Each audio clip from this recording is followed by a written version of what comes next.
एक छोटे से गांव के पास एक जंगल था। उस जंगल में छोटी सी कुटिया थी जिसमें दो साधु रहते थे।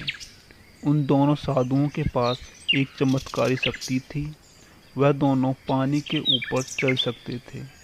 ये शक्ति उन दोनों को नदी की देवी ने दी थी। सभी गांव वाले उनकी यह चमत्कारी शक्ति को देखने के लिए उनकी कुटिया पर आते थे और उनको बहुत सारा दान देकर जाते थे। दोनों साधु शाम को सारा पैसा दान पेटी में से निकालकर आपस में बांट लेते थे।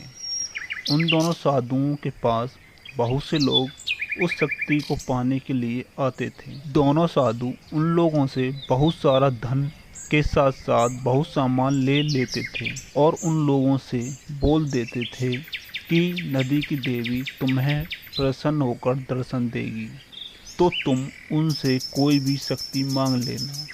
जब वह लोग साधु के बताए समय पर आते, नदी की देवी से प्रार्थना करते, तो दोनों साधु उनको बता देते कि देवी प्रसन्न नहीं हुई। तो वह लोग उदास होकर घर वापस आ जाते। उसी गांव में एक श्याम नाम का आदमी रहता था।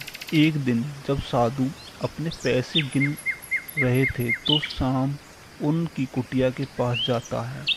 तो वह सुनता है कि दोनों साधु आपस में बात कर रहे थे कि गांव वालों को बेवकूफ़ बनाना कितना आसान है। उन लोगों को यह भी नहीं पता था कि नदी की कोई देवी है। ये लोग सच में बहुत पागल हैं।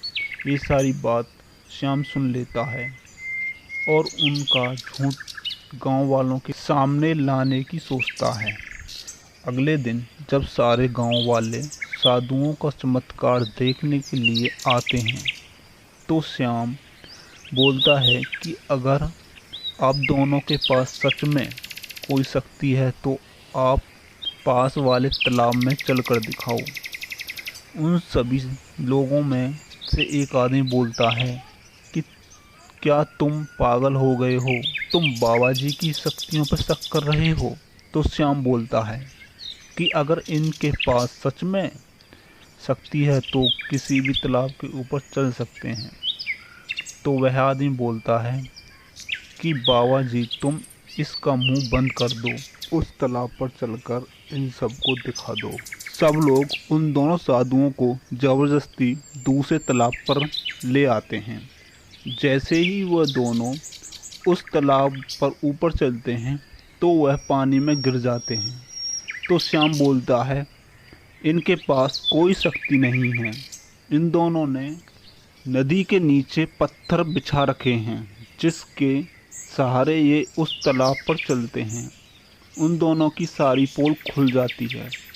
दोनों वहाँ से भागने की कोशिश करते हैं, पर लोग उन दोनों को पकड़ लेते हैं और उस जंगल और गांव से बाहर कर देते हैं।